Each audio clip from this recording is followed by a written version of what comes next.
So God is kind enough to make us to assemble on this spot, though the crowd is very selected souls. We are all very much selected souls. So you should be very proud of it. Each and every one of you have that powers or potentiality or the divine energy which are all infused inside you. So this is a divine assembly. The divine energy all are together now. Let me start a small story about our dear Patanjali Maharishi. Why do I say that dear Patanjali means he is the full form of love? Patanjali, we understand more and more about Patanjali Maharishi. The total Yoga Shastra, whatever he has gifted to us, out of the love, nothing but love, very strongly. He was craving to give or contribute to distribute the love. There was an incident. Patanjali Maharishi is Adisesha on his different avatara before Patanjali. Adisesha, who is the bed and shelter of Mahavishnu. When Vishnu was dropping down few drops of his tears, so above the Adisesha, he noticed that Mahavishnu is crying. He could not control himself. He asked, "Oh my boss, why boss you are crying?" He replied, "I am witnessing the cosmic dance of Lord Shiva at Chidambaram." There, Chidambaram is one of the place city in Tamil Nadu. That place is called the center of the gravity. Okay? Scientifically yet to be proved, but scripture says.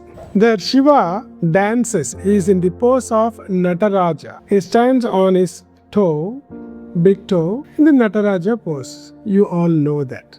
He was dancing. Mahavishnu was witnessing. Out of the bliss, the tears dropped. The Adisesha noticed and he replied that I am full of bliss. The tears are out of the bliss, it has come out. So now Adisesha got some wishes to witness the same, whatever Lord Mahavishnu has witnessed. He asked permission. Can I go on to watch now? Can you permit me? He is the bed and shelter for Mahavishnu. Immediately he get down and go. Then there is no problem for Mahavishnu. He said, wait for the time. I will allow you to go. The time has come. Mahavishnu ordered him, okay, now you take the avatar of Patanjali, go to Chidambaram, stay there, study there in Chidambaram, and then when the time comes, you can witness Nataraja's cosmic dance. As soon as you complete the witnessing or enjoying that cosmic dance, you will have to come back. I need to sleep, he said. So he came down as a Patanjali, Thirumoolar, Vyagrapada. They were classmates, batchmates. They were studying at Chidambaram, and December month, one fine day during the December month, Margasira Masam, we say that. Margali or Margasira, that is the Hindu month. The Aridra Nakshatra, when it comes, Aridra, that is one of the star out of the 27 stars. So on the Aridra Nakshatra day, Lord Shiva has danced. Whatever the Nataraja poster and all you are looking in that way. So out of the cosmic dance, the entire universal understanding, scientific, each and every movement, every objects, every cosmic bodies can be understood when we know how to understand. So Lord Shiva has danced. All the 8 rishis were witness. One of them is Patanjali. Patanjali overwhelmed. He was in bliss. He could not control his tears. Whatever Mahavishnu dropped the tear, so he understood, oh, no doubt. He was full of the tears. I'm not able to control myself. That much of the bow, that much of the feel. He felt, he enjoyed. Out of the enjoyment, there was a gratitude. He was feeling the enjoyments, the bliss, and his heart, his mind, his soul, it has expressed the gratitude. So, Lord Vishnu has sent me to this world. I should be so thankful towards it. For that, He is the Lord of sustenance. He is helping everyone to sustain. Let me also take a part as a small contribution. So what he thought was, he wanted to give the knowledge. He wanted to share the knowledge. How to share? There are 1000 knowledge in this world. Adisesha, so-called Patanjali Maharishi, he is a master of all the knowledge. He wanted to share all the knowledge in a systematic format. He kept the format ready. So all the 1000 knowledge has to be taught to the 1000 people. So he has assembled 1000 students. He was sitting the master seat on the master seat. So the students were in the opposite side. He has given some condition. My dear lovely students, please close your eyes and listen to me. I am going to teach you one subject thoroughly. Close your eyes and listen to me. Nothing else. I am putting one curtain between us. This curtain should not be opened. You should not cross the curtain. Don't try to look at me. That was the condition he has put, and he sat inside behind the curtain. After he has enabled the curtain, he took out his 1000 head, because Adisesha has 1000 head. He took out his 1000 head. Each and every head was speaking simultaneously, but the students could receive only one voice. Very bespoke mobile connection. Like when we touch your name, your number is dialed, only you will get the call. In such a technology, everybody could hear only one voice. That one voice was like a very customized to the particular subject that was only listenable, hearable by that one particular student. Though they were together, they could listen their assigned subject. In such a way, the teaching, so technically he did. One quick man in between, what happened was, a very dynamic quick man, he has got a thought how he will be teaching inside. I want to see it. Out of his curiosity and interest, curiosity is sometimes dangerous, he was very curious, and he suddenly opened the curtain and he saw that before he realized what he was looking at, he was burnt. All the students were burned. They became ash. Because 1000 heads were speaking together that much of the poisonous fire. He was so fiery, Adisesha. The poison which was coming out, fiery poison, that has burnt everyone. So he realized, Patanjali realized, he came back to his own normal blissful position, and he was worried. He was crying out of the problem. So bliss has changed into dukkha. So he was thinking what to do. I wanted to give the knowledge out of my gratitude. This happened. So my God did not like this. That's what he thought. And he was thinking, and from the corner, one guy was getting inside. Only one person, he was entering the room. He asked, where were you? You were sitting here. Hello. I went for a nature call. Okay, you are the right person. You come and sit in front of me. He found that one student. To that particular one student, he taught the Patanjali Yoga Shastra. Out of all the 1000 knowledges, he did not have any time to teach everything to single person. That was also not possible. Single brain could not take it in a short span of time. He has to go back because Vishnu is waiting. So the time is up. In the span of available small period of time, he wanted to teach small period of time. Time span is very short, but he has to teach. He has to give the love, gratitude. That was his goal. He taught Yoga Shastra. If you learn the Yoga Shastra properly, practice it, you will have that ability of learning all the knowledge, 1000 knowledge. All the 1000 sciences, knowledges, which are all there available in this world, you will be able to become a master of all the knowledge if you follow or practice this Yoga Shastra. Yoga Shastra has that much of the power. Yoga Shastra is not a novel. It can modify the DNA. It can jolt the helix. When the practice is given continuously, non-stop, Satu Dirkakale Nairantarya Satkara Sevito Dridabhumihi. Patanjali's word. So non-stop, continuously, the regular practice which can make you very strong. You will have grip of whatever the subject you learn. Your subject comes just like that. Just do the yoga practice. Now, we have got a doubt. What is yoga? Yoga is what? So I saw a poster, the very critical bending poster and all. I'm not able to do that. Is that yoga? I'm very scared of. I cannot bend. As you know, everyone, yoga asana, that is. You are aware of the yoga means union. Union of what? Union of basically self. Union with your own self, union with your own place, then those will push you to get into union with your God. Union is getting, means merge with your God. For that, what I need to do?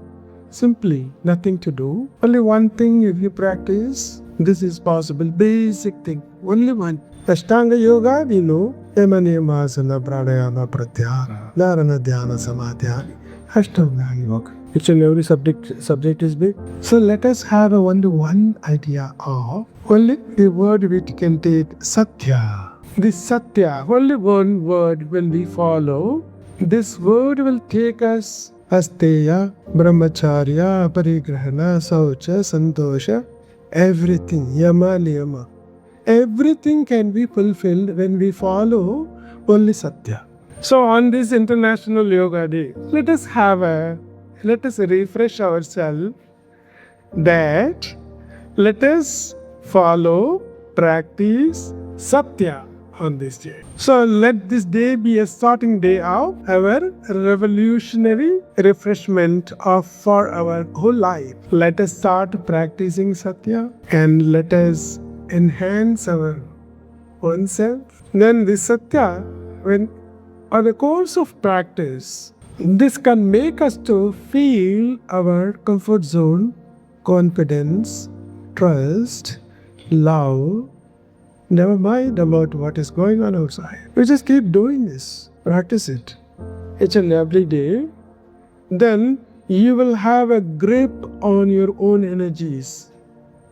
When the Satya is practiced, truth is practiced on day-to-day life, so you will have a wonderful connectivity between you and to the cosmic. It's a God.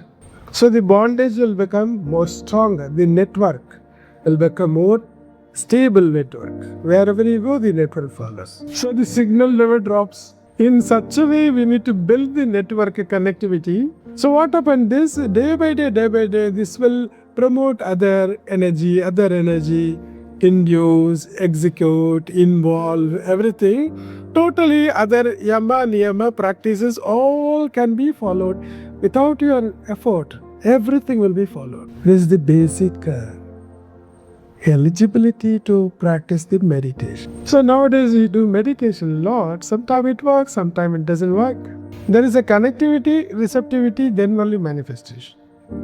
Without getting connected, things cannot be received. So connecting method is by thought, by nam, japa, or prayer, puja, whatever we do, there is a connecting method. The connection should be stable, and also the connector should have that trust on his connecting method and follow the trust on himself and the method. Whatever the method you follow, doesn't matter. Dharma is not a problem. Whichever the dharma, whichever the path you follow, just trust yourself and the path and do follow.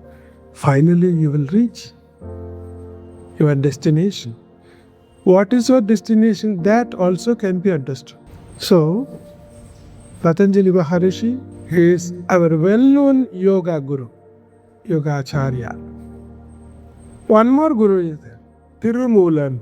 Patanjali Maharishi, in a short span, he has given sutras, short verses he has given, 196. Thirumoolar has given 3000 slokas. Each slokas contain 24 words. So they both are available Yoga Shastras nowadays. Because of this is 196 verses, you can read it easily. That is very tough to understand because that is available in a different language, Tamil.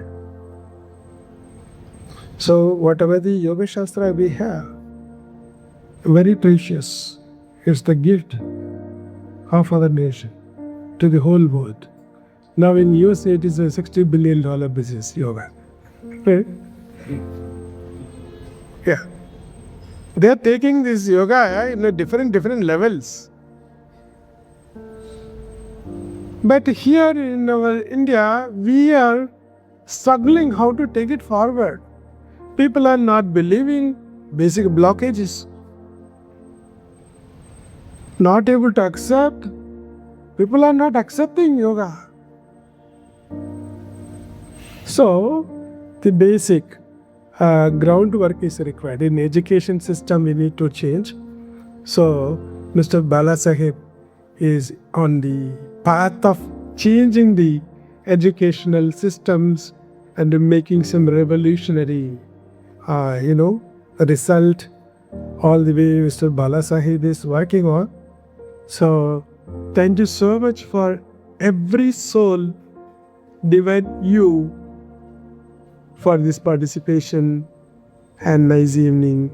Happy Yoga Day. Jai Hind. Thank you all for joining today. Especially thanks to Richa for sharing this space with us today. AUM Life is a fantastic place. Urban living and having an ashram here is just, a blessing for the city. So, thank you.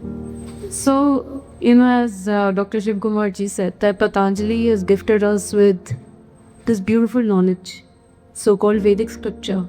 Out of many Vedic scriptures, this is one very essential Vedic scripture. And therefore, Patanjali Yoga Sutras, and then Yoga Day, we derive all of that from there. But as we understand yoga as we understand the West or the East at the moment, is actually flexibility of the body. But actually, what is yoga? Anyone also share? Anyone? So out of the 196 sutras, one of the beautiful ones is, as you shared, Yoga, Chitta, Vritti, Nirodha. And we'll talk about it. It's about equanimity. But yoga really is the flexibility of the mind. Body flexibility can be achieved in any way. You can use any form of, physical exercises, but flexibility of the mind is what is important. That is what will give you peace. Right? And it's called neuroplasticity, the rest. But the flexibility of the mind, therefore, focus on the body so that your mind can be in equanimity. And when you have equanimity, you gain strength, energy. Right? So there's so many beautiful shlokas like Patanjali said, Yoga Chitta Vritti Nirodha really means equanimity of the mind. Similarly, Bhagavad Gita, Savatvar Yoga Uchyate, which is also equanimity. Similarly, in the 6 scriptures, in Gurbani, it says, Dukh Sukh Kar Sam Kar Jao. Dukh Sukh Sam Kar Jai. Whether it's Dukh or Sukh, be in an equanimity of the mind. This is how important and flexibility of the mind is. In Buddhism, it says whether I have Dukh or Sukh coming towards me, I'm not going to be in pleasure or I'm not going to be in sorrow. I'll be equanimous. In every scripture, in Sufism, it says that whether it's Dukh or Sukh coming my way, that is a gift to me for a higher understanding. Do we live our lives like this today? Practical knowledge. Yoga is actually the union of the body, mind, and consciousness. Really to build upon who am I. There are 100,000 shlokas in Vedic scriptures. 80% of them, that is 80,000, are about Karam Kard. You understand what that is?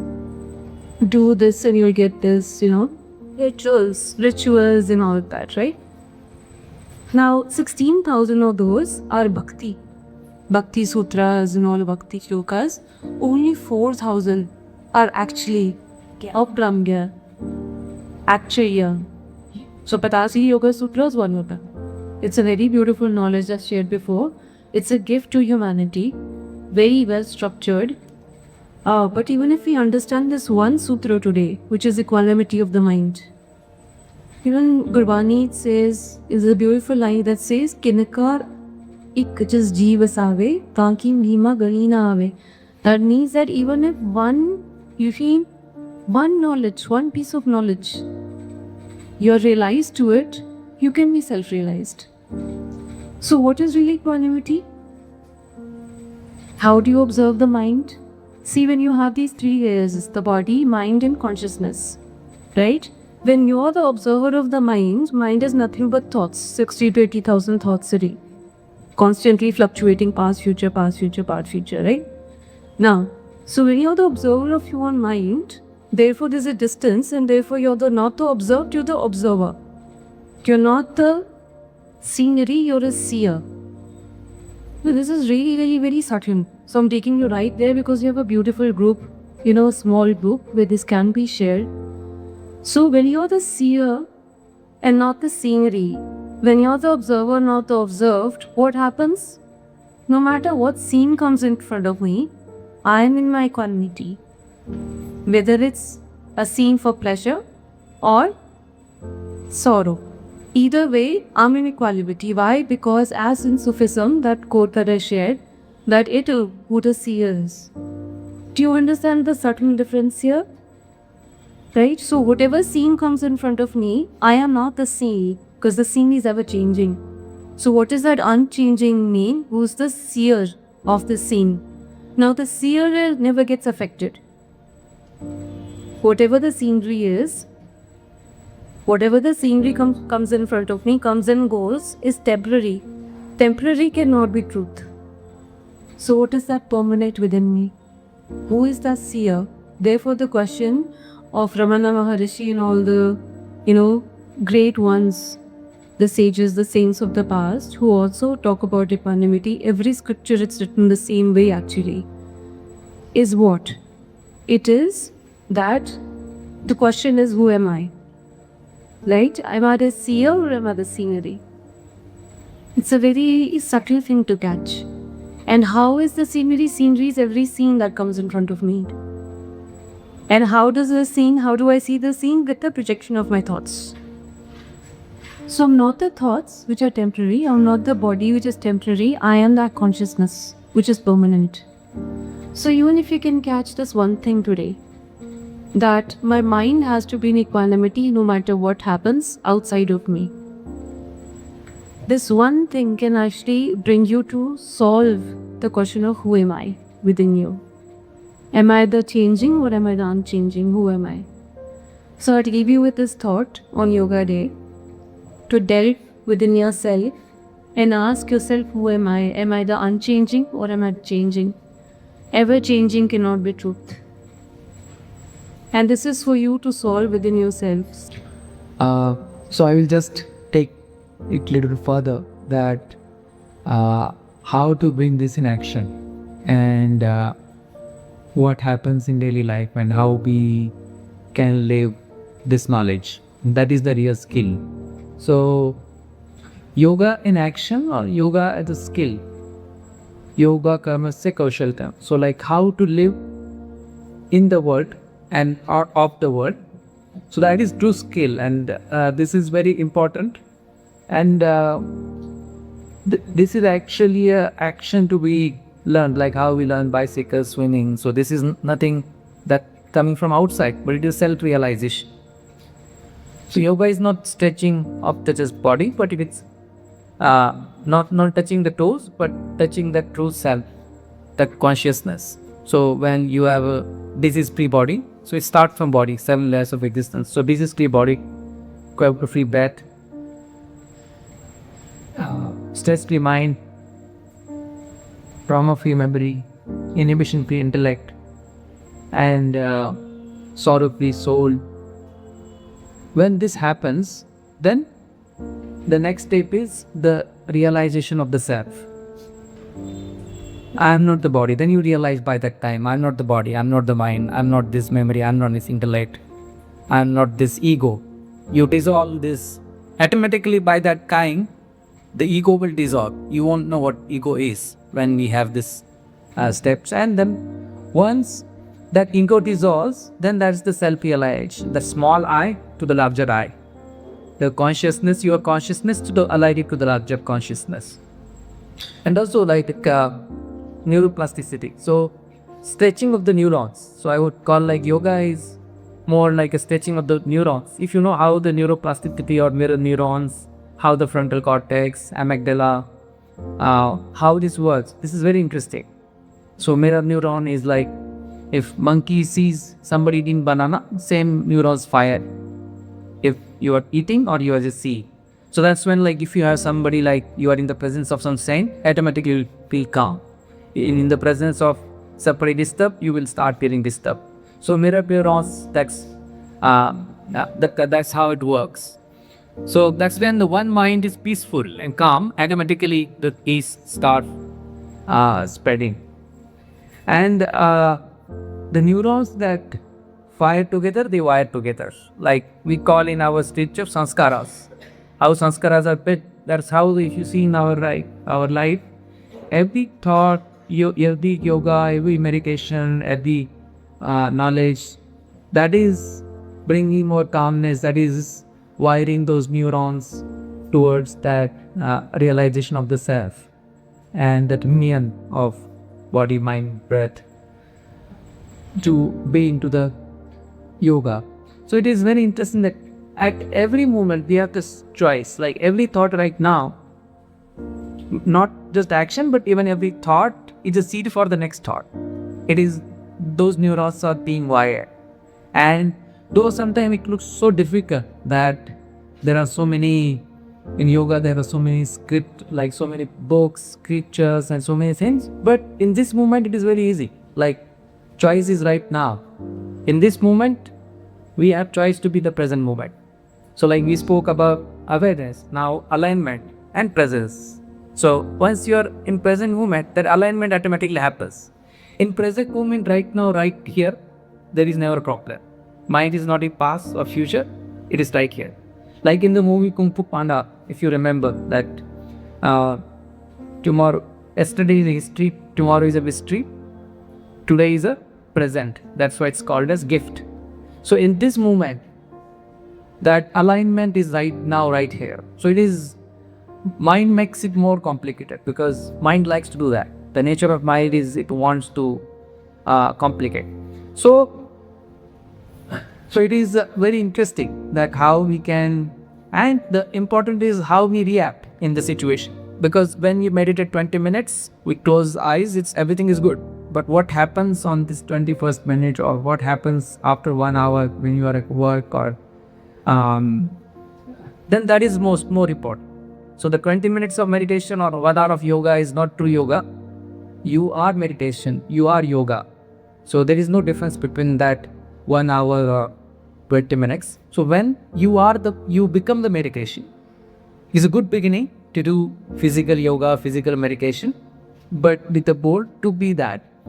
And that's when if you are equanimous in the mind and you have that somehow, samvrusti, then you won't go, once you're established in yoga and knowledge, you can't go out of it. Like that alignment, once you're aligned in this moment, if it goes also, if some thought comes of past or future, then you can take help of the breath. So breath is a good remote control. It is a link between body and mind and all of the. So we have this interesting tool. So we don't need any other external tools. Even scriptures are good reference books for the mind to dwell and who wants to, because mind has questions. Mind wants proof, like science. So scriptures are in a way also science, like scientists, like Asian sages or Asian scientists. So, but right now, right here in action, you even don't need those tools and techniques. Just the presence, awareness, alignment is good enough, because whatever knowledge we are reading, it is already within us.